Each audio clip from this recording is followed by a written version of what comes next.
টানা তৃতীয় রাত ইরানে মার্কিন বিমান হামলা, জবাবে বাহরাইন জর্ডানে তেহরানের আঘাত, বাড়ল তেলের দাম। ভিসা নিয়ে কঠোর নির্দেশনা সৌদি আরবের, মেয়াদ শেষ হওয়ার পর থাকলে জরিমানা, কারাদণ্ড।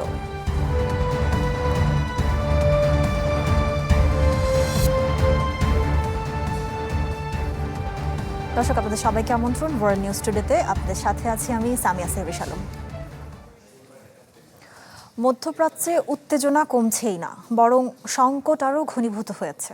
গেল রাতেও ইরানের বিভিন্ন স্থানে বোমা ফেলেছে যুক্তরাষ্ট্র, নিহত হয়েছেন ৩ জন। জবাবে বাহরাইন ও জর্ডানে মার্কিন স্থাপনায় ক্ষেপণাস্ত্র ও ড্রোন হামলা করেছে ইরান। এছাড়া হরমুজ প্রণালীতেও 2টি তেলবাহী ট্যাঙ্কারে আঘাত হেনেছে ইরানি ক্ষেপণাস্ত্র, এতে এক নাবিক নিহত হয়েছেন। চলমান এই উত্তেজনার 1 মাসের মধ্যে সর্বোচ্চ পর্যায়ে পৌঁছেছে অপরিশোধিত তেলের দাম। ইরানে টানা তৃতীয়বার যুক্তরাষ্ট্রের হামলা, নিশানা বুশেহর, চাবাহার, জাস্ক, কোনারাক, আবু মুসা ও বন্দর আব্বাস। যুক্তরাষ্ট্রের সামরিক কেন্দ্রীয় কমান্ডের দাবি, এসব হামলায় ইরানের উপকূলীয় প্রতিরক্ষা ব্যবস্থা, ক্ষেপণাস্ত্র ও ড্রোন ঘাঁটি এবং নৌ সক্ষমতাকে লক্ষ্যবস্তু করা হয়েছে। একই সাথে ফের কার্যকর করা হয়েছে হরমুজ প্রণালীতে মার্কিন নৌ অবরোধ। ইরানের বন্দরগামী বা সেখান থেকে আসা জাহাজগুলো এই অবরোধের আওতায় পড়বে। আরোপ করা হবে 20% শুল্ক। এই হামলা ও অবরোধের জবাব দিচ্ছে তেহরান। বাহরাইন জর্ডানে যুক্তরাষ্ট্রের বিভিন্ন স্থাপনায় হামলার দাবি করেছে আইআরজিসি। এছাড়া ওমানের জলসীমায় হরমুজ প্রণালী পার হওয়ার সময় সংযুক্ত আরব আমিরাতের 2টি তেলবাহী ট্যাঙ্কারে ইরানি ক্রুজ ক্ষেপণাস্ত্র হামলা চালানো হয়। এতে এক ভারতীয় নাবিক নিহত এবং আরও 8 জন আহত হয়। সংযুক্ত আরব আমিরাত এ ঘটনাকে বেপরোয়া হামলা আখ্যা দিয়ে বলেছে, প্রয়োজনীয় সব ধরনের পদক্ষেপ নেয়ার অধিকার তাদের রয়েছে। এদিকে সানার আন্তর্জাতিক বিমানবন্দরে হামলার জবাবে 4 বছর পর সৌদি আরবে ক্ষেপণাস্ত্র ও ড্রোন হামলা চালিয়েছে ইরান সমর্থিত হুতি বিদ্রোহীরা। যদিও সৌদি সরকার এই বিষয়ে আনুষ্ঠানিক কোনো মন্তব্য করেনি। মধ্যপ্রাচ্যের উত্তেজনা ও হরমুজ প্রণালীকে কেন্দ্র করে সংঘাত বাড়ায় আন্তর্জাতিক বাজারে অপরিশোধিত তেলের দাম আবারও ঊর্ধ্বমুখী হয়েছে। 4 মাস পর তেলের দাম বেড়ে ব্যারেল প্রতি সর্বোচ্চ $84.87 হয়েছে। মার্জিয়া শ্রেয়া, চ্যানেল 24। ইরানের বিরুদ্ধে যুক্তরাষ্ট্রের সামরিক অভিযান দীর্ঘ সময় ধরে চলতে পারে বলে মনে করছেন অধিকাংশ মার্কিন নাগরিক। বার্তা সংস্থা রয়টার্স ও জরিপ সংস্থা ইপসোসের নতুন জনমত জরিপে উঠে এসেছে এমন তথ্য। প্রতি 10 জনের 8 জনই মনে করছেন সংঘাত দ্রুত শেষ হওয়ার সম্ভাবনা নেই। এটি গত মার্চ মাসের শেষ দিকের চেয়ে উল্লেখযোগ্য বৃদ্ধি। তখন একই প্রশ্নে 65% উত্তরদাতা দীর্ঘমেয়াদী সংঘাতের সংখ্যা প্রকাশ করেছিলেন। মাত্র কয়েক মাসের ব্যবধানে এই হার 14% বেড়েছে বলছে ইপসোস। জরিপে অংশ নেওয়া 58% উত্তরদাতা বলছেন তারা এই যুদ্ধের বিরোধী। বিপরীতে 37% সামরিক হামলার পক্ষে মত দিয়েছেন। আর 51% মার্কিন নাগরিক মনে করছেন ইরানের সামরিক হামলা চালানোর সিদ্ধান্ত ঠিক ছিল। জরিপের ফলাফল ইঙ্গিত দিচ্ছে সংঘাত দীর্ঘায়িত হওয়ার শঙ্কা যেমন বাড়ছে, তেমনি যুদ্ধের প্রয়োজনীয়তা নিয়ে মার্কিন জনগণের মধ্যে প্রশ্ন আরও তীব্র হচ্ছে। ইউরোপের বিভিন্ন দেশে তীব্র তাপপ্রবাহের মধ্যে দাবানল পরিস্থিতির আরও অবনতি হয়েছে। ফ্রান্সের প্যারিসের দক্ষিণে, স্পেনের আলমেরিয়া এবং যুক্তরাজ্যের ওয়েলসে আগুন নিয়ন্ত্রণে কাজ করছেন দমকল কর্মীরা। অন্যদিকে চীনে টাইফুন বাবির প্রভাবে ভারী বৃষ্টি ও বন্যায় কয়েক লাখ মানুষ ক্ষতিগ্রস্ত হয়েছেন। বিশেষজ্ঞরা বলছেন, জলবায়ু পরিবর্তনের কারণে ঘন ঘন আবহাওয়ার চরম বিপর্যয় দেখছে বিশ্ব। প্যারিস থেকে মাত্র 60 কিলোমিটার দক্ষিণে ঐতিহাসিক ফন্টেনব্লো বনাঞ্চল। গেল রোববার এখান থেকে শুরু হয় দাবানল। তীব্র তাপপ্রবাহের মধ্যেই আগুন দ্রুত ছড়িয়ে পড়ে। ব্যাহত হয় সড়ক ও রেল যোগাযোগ। প্রায় 1000 স্থানীয় বাসিন্দাকে সরিয়ে নেওয়া হয় নিরাপদে। ফ্রান্সে এ পর্যন্ত দাবানলে পড়েছে 1300 হেক্টরের বেশি বনভূমি। শত শত দমকল কর্মী আগুন নিয়ন্ত্রণে কাজ করছে। ব্যবহার করা হচ্ছে অগ্নি নির্বাপন বিমান, বিশেষ হেলিকপ্টার। দেশটিতে জুন মাস থেকে শুরু হওয়া তীব্র তাপপ্রবাহে 2000-এর বেশি মানুষের মৃত্যু হয়েছে। এটা শুধু একটি বন নয়, এটা আমাদের ঘর। এমন দৃশ্য আগে কখনো দেখিনি। কোনো সতর্কবার্তা পাইনি। ধোঁয়া দেখে পরিবারকে নিয়ে দ্রুত বেরিয়ে যাই। আমার মনে হয় সেই সিদ্ধান্তই আমাদের জীবন বাঁচিয়েছে। এছাড়া স্পেন সাক্ষী হয়েছে ইতিহাসের অন্যতম প্রাণঘাতী দাবানলের। মারা গেছে অন্তত 13 জন, তাদের অধিকাংশই বিদেশি। বৃহস্পতিবার রাতে স্পেনের দুর্গম পার্বত্য এলাকায় আগুন দ্রুত ছড়িয়ে পড়ে। বাড়িঘর ছেড়ে পালানোর সময় অনেক বাসিন্দা আগুনের মধ্যে আটকা পড়েন, হয় মৃত্যু। অন্যদিকে যুক্তরাজ্যের ওয়েলসেও পাহাড়ি এলাকায় শুরু হয়েছে দাবানল। স্থানীয়দের নিরাপদে সরে যাওয়ার নির্দেশ দেওয়া হয়েছে। পশ্চিম ইউরোপ যখন আগুনে পুড়ছে, তখন এশিয়ার কিছু দেশে তাণ্ডব চালিয়েছে টাইফুন বাভি। চীনে ভারী বৃষ্টিতে সড়ক, রেল ও বিদ্যুৎ ব্যবস্থা ব্যাপক ক্ষতিগ্রস্ত হয়েছে। 2.5 লাখের বেশি মানুষকে সরিয়ে নেওয়া হয়েছে নিরাপদে।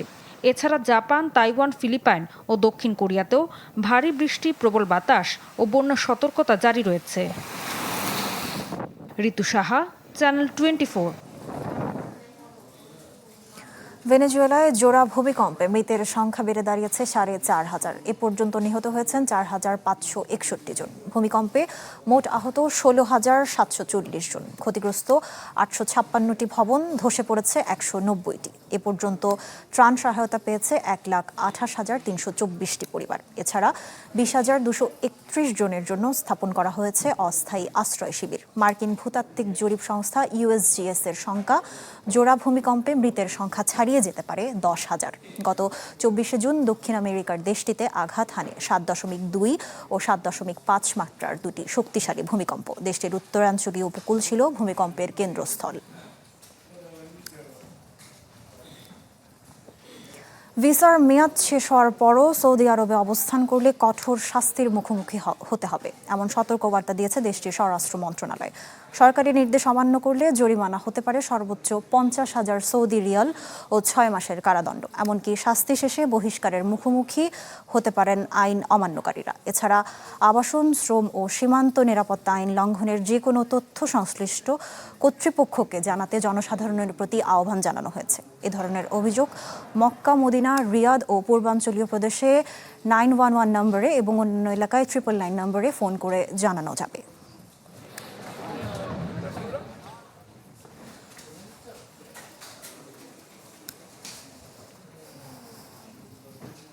দর্শক, এ বিষয়ে আরো জানাতে সৌদি আরব থেকে আমাদের সঙ্গে যুক্ত হচ্ছেন সহকর্মী সৈয়দ আহমেদ ভুইয়া।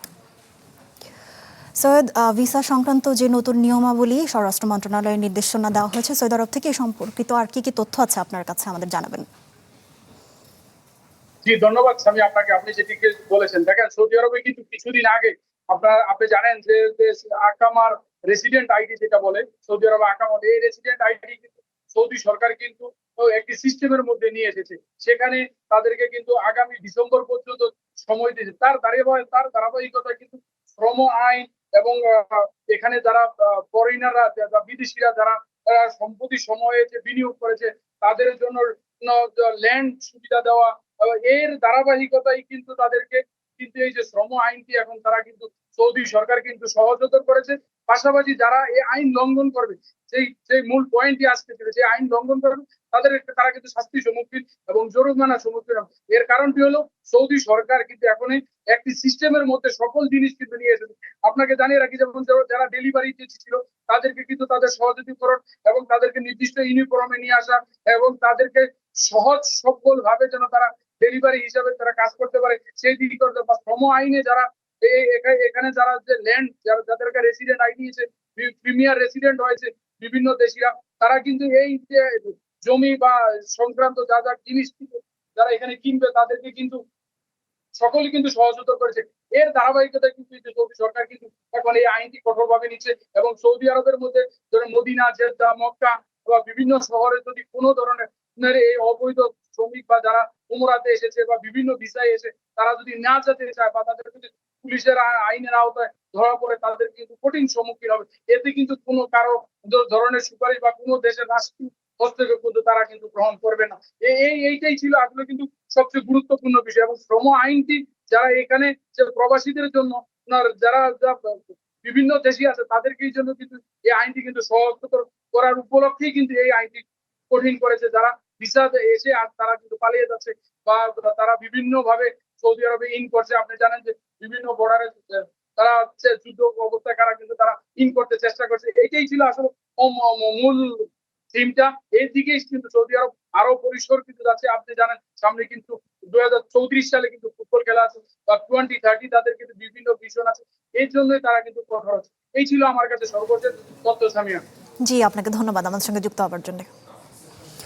দর্শক, সৌদি আরব থেকে আমাদের জানাচ্ছিলেন সহকর্মী সৈয়দ আহমেদ ভুইয়া। ওয়ার্ল্ড নিউজ টুডেতে নিচ্ছে একটা বিরতি, ফিরছি একটু পর, আমাদের সঙ্গেই থাকুন। স্বল্পোন্নত দেশগুলোর টেকসই উন্নয়ন ত্বরান্বিত করতে স্বল্প সুদ ও সহজ শর্তে অর্থায়ন বাড়ানোর আহ্বান জানিয়েছে বাংলাদেশ। সেই সাথে আন্তর্জাতিক আর্থিক কাঠামো সংস্কার, সহজলভ্য জলবায়ু অর্থায়ন এবং প্রযুক্তি সহায়তা জোরদারের আহ্বান জানিয়েছে বাংলাদেশ। সোমবার জাতিসংঘের টেকসই উন্নয়ন বিষয়ক উচ্চ পর্যায়ের রাজনৈতিক ফোরামে স্বল্পোন্নত দেশগুলোর পক্ষে বক্তব্য রাখার সময় এ আহ্বান জানান প্রধানমন্ত্রীর অর্থ ও পরিকল্পনা বিষয়ক উপদেষ্টা ডক্টর রাশেদ আল মাহমুদ তিতুমির। বলেন, ক্রমবর্ধমান ঋণ ঝুঁকি, জলবায়ু পরিবর্তনের বিরূপ প্রভাব, সরকারি উন্নয়ন সহায়তা হ্রাস, ডিজিটাল বৈষম্যের বিস্তার ও সাশ্রয়ী অর্থায়নের সীমিত প্রাপ্যতা 2030 এজেন্ডা ও দোহা কর্মসূচি বাস্তবায়নের পথে বড় বাধা হয়ে দাঁড়িয়েছে। বর্তমানে বিশ্বকাপ ফুটবলের রঙে রঙিন পুরো যুক্তরাষ্ট্র। গত কয়েক সপ্তাহে ফুটবল শুধু মাঠে নয়, ব্যবসা বাণিজ্যের পালেও লেগেছে এর হাওয়া। টুর্নামেন্ট শেষ হওয়ার এই পর্যায়ে প্রশ্ন উঠেছে, মার্কিন অর্থনীতিতে এই আয়োজন কতটুকু প্রভাব ফেলল? প্রত্যাশার পাহাড় সমপরিসংখ্যানের বিপরীতে বাস্তবের চিত্রটা ঠিক কেমন? যুক্তরাষ্ট্র থেকে সিদ্দিকুর রহমান সুমনের পাঠানো তথ্য ও চিত্রে ডেস্ক রিপোর্ট। আর কিছুদিন পরেই পদ্মা নামবে the greatest show on earth football বিশ্বকাপের, যে আসর ঘিরে যুক্তরাষ্ট্রে পর্যটকদের ঢলে জমজমাট ব্যবসা বাণিজ্য। নিউ ইয়র্ক থেকে নিউ জার্সি, সবখানেই গেল বছরগুলোর চেয়ে কয়েক গুণ বেশি লাভের মুখ দেখেছেন ব্যবসায়ীরা। এখানে টাইম স্কোয়ারের সমস্ত অনেক লোকই বিভিন্ন সেলিব্রেট করছে, বিভিন্ন সময় বিভিন্ন দলের লোক, বিভিন্ন সাপোর্টাররা। তো আমাদের এখানে সেই হিসেবে আমরা অনেক কাস্টমার পেয়েছি। Lots of people very excited all over the world, and they can show off their Disney style and represent Disney with our World Cup collection. So FIFA ও স্থানীয় আয়োজকদের প্রাথমিক ধারণা, বিশ্বের জিডিপিতে এই টুর্নামেন্ট যোগ করবে বাড়তি প্রায় $40 billion. I saw a lot of flag, cap, jersey. That's what I saw mostly last month. এবছর ওয়ার্ল্ড কাপের কারণে প্রচুর পরিমাণ দর্শনার্থী আমাদের এখানে আসছে, এবং প্রতিদিনই প্রচুর পরিমাণ দর্শনার্থী আমাদের পর্যটক আসতেছে, তারা কিনতেছে। সেই কারণে আমাদের ব্যবসা অনেক ভালো। বিশ্বকাপকে কেন্দ্র করে প্রতিটি আয়োজক শহর $16 থেকে $62 কোটি অর্থনৈতিক সুফল পাওয়ার স্বপ্ন দেখেছিল। একই সাথে প্রত্যক্ষ ও পরোক্ষ মিলিয়ে কর্মসংস্থান তৈরির লক্ষ্যমাত্রা ছিল 1,85,000। তবে যুক্তরাষ্ট্রের ভিসা নীতির কারণে এবারের আসরে আসতে পারেননি অনেক দেশের সমর্থকরা। প্রক্রিয়া সহজ হলে ব্যবসা বাণিজ্য আরও বাড়ত বলেই মনে করেন ইউএস বাংলাদেশ চেম্বারের সভাপতি। ক্ষুদ্র মাঝারি ব্যবসায়ীরা এই বিশ্বকাপ থেকে অনেক অর্থনৈতিক কার্যক্রম করতে পেরেছে। ভিসা ইস্যুটা যদি আরো স্মুথ হইতো যুক্তরাষ্ট্রেতে, তাহলে হয়তো বা আরো সংখ্যা বাড়তো, আরো ইকোনমি অ্যাক্টিভিটিস গুলো বাড়তো। অর্থনীতিবিদদের মতে 2026 বিশ্বকাপ মার্কিন যুক্তরাষ্ট্রের জন্য নিছক একটি টুর্নামেন্ট নয়, বরং এক বিশাল বাণিজ্যিক ব্র্যান্ডিং। Desk report, channel 24। বিশ্বকাপ ফুটবলের লড়াই জমে ওঠার আগেই কোটি ভক্তের মনে এখন একটাই প্রশ্ন, কার হাতে উঠছে 2026 সালের সোনালী ট্রফি? প্রশ্নটি করা হয়েছিল বিভিন্ন কৃত্রিম বুদ্ধিমত্তার কাছে। বিভিন্ন দিক বিশ্লেষণ করে সম্ভাব্য বিজয়ীর নাম ভবিষ্যৎবাণী করেছে মডেলগুলো। বিশ্বকাপ ফুটবলের উন্মাদনা এখন সেমিফাইনালে। এই মুহূর্তে সবচেয়ে বড় প্রশ্ন, কার হাতে উঠবে 2026 সালের ট্রফি? সেই উত্তর খুঁজতে কৃত্রিম বুদ্ধিমত্তার দ্বারস্থ হয়েছে আন্তর্জাতিক সংবাদ মাধ্যম আল জাজিরা। সংবাদ মাধ্যমটির গবেষণা শাখা এজেলাবস বিশ্বের শীর্ষ 9টি এআই মডেলের ওপর এই জরিপ চালায়, যার মধ্যে 5টি মডেলই রায় দিয়েছে ফ্রান্সের পক্ষে। জেমিনি, গ্রক, ডিপসিক, লেচ্যাট এবং কিউএন মনে করছে ফরাসিরাই হবে এবারের চ্যাম্পিয়ন। অন্যদিকে চ্যাট জিপিটি, ক্লড, কোপাইলট এবং মেটা এআই এর মতো বাকি 4টি মডেলের বাজি বর্তমান বিশ্ব চ্যাম্পিয়ন আর্জেন্টিনার পক্ষে। রানার্স আপ হওয়ার দৌড়েও সমানে সমান এই দুই দল। ফ্রান্স এবং আর্জেন্টিনা দুই দলই 3টি করে এআই এর ভোট পেয়েছে। এরপরই আছে ইংল্যান্ডের পক্ষে 2টি এবং স্পেনের পক্ষে 1টি ভোট। তবে তৃতীয় স্থান নির্ধারণী লড়াইয়ে স্পেনের ওপরই বেশি আস্থা রাখছে কৃত্রিম বুদ্ধিমত্তা। 9টির মধ্যে 6টি মডেলই বলছে আসরে তৃতীয় হবে স্পেন। এক্ষেত্রে ইংল্যান্ড 2টি ও ফ্রান্স 1টি ভোট পেয়েছে। এই ভবিষ্যৎবাণী করতে এআই মডেলগুলো নিবিড়ভাবে বিশ্লেষণ করেছে প্রতিটি দলের সামর্থ্য, স্কোয়াডের মান, কোচিং কৌশল, ঐতিহাসিক পারফরম্যান্স এবং চলমান টুর্নামেন্টে সাম্প্রতিক ফলাফল। তবে বর্তমান ফর্ম, স্কোয়াডের গভীরতা এবং টুর্নামেন্টের মোমেন্টাম বিচারের ক্ষেত্রে মডেলগুলোর অ্যালগোরিদমের ভিন্নতা স্পষ্ট, যার ফলে এক এক মডেলের ফলাফলে দেখা দিয়েছে এ পার্থক্য। আশ্বাস চৌধুরী, চ্যানেল 24। বিশ্ব রেকর্ড গড়তে কত কিছুই না করেন মানুষ, তবে এবার রেকর্ডটি হয়েছে একেবারেই ভিন্নধর্মী। মার্কিন র্যাপার পিটবুলের কনসার্টে 22,000-এরও বেশি মানুষ একসঙ্গে টাক মাথায় হাজির হয়ে গড়েছেন গিনেস ওয়ার্ল্ড রেকর্ড। যদিও সত্যিকারের নয়, ভক্তরা পরেছিলেন টাক মাথার মতো টুপি। ঘটনাটি ঘটেছে যুক্তরাজ্যের লন্ডনে। এ যেন হাজার টাকের মহা জনসমুদ্র। বাস্তবে সবাই টাক না হলেও বিশ্ব রেকর্ড গড়তেই এমন সাজ পিটবুল ভক্তদের। ঘটনাটি লন্ডনের হাইড পার্কে অনুষ্ঠিত ব্রিটিশ সামার টাইম উৎসবে মার্কিন র্যাপার পিটবুলের কনসার্টের। একসঙ্গে 22,141 জন ভক্ত টাক মাথার বিশেষ আবরণ বেল্ট ক্যাপ পরে হাজির হন, আর তাতেই গড়ে ওঠে গিনেস ওয়ার্ল্ড রেকর্ড।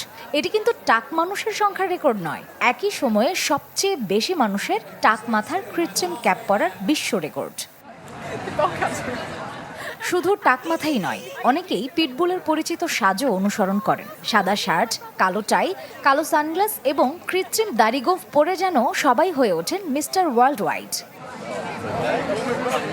মজার বিষয় হলো, বাস্তবে টাক হওয়া সত্ত্বেও রেকর্ডের নিয়ম মানতে পিটবুল নিজেও কৃত্রিম বেল্ট ক্যাপ পরে মঞ্চে ওঠেন। পরে গিনেস কর্তৃপক্ষ তার হাতে তুলে দেয় বিশ্ব রেকর্ডের সনদ। গিনেসের নিয়ম অনুযায়ী অংশগ্রহণকারীদের মাথার সামনের ও উপরের সব চুল সম্পূর্ণভাবে ঢেকে অন্তত 1 মিনিট নির্দিষ্ট এলাকায় থাকতে হয়েছে। 400-র বেশি স্বেচ্ছাসেবী এবং ড্রোন ফুটেজের মাধ্যমে অংশগ্রহণকারীদের সংখ্যা যাচাই করে আনুষ্ঠানিকভাবে এই রেকর্ড ঘোষণা করা হয়। হাজারো মানুষের একই সাজ, এক মঞ্চ আর একসঙ্গে ইতিহাস গড়ার মুহূর্ত।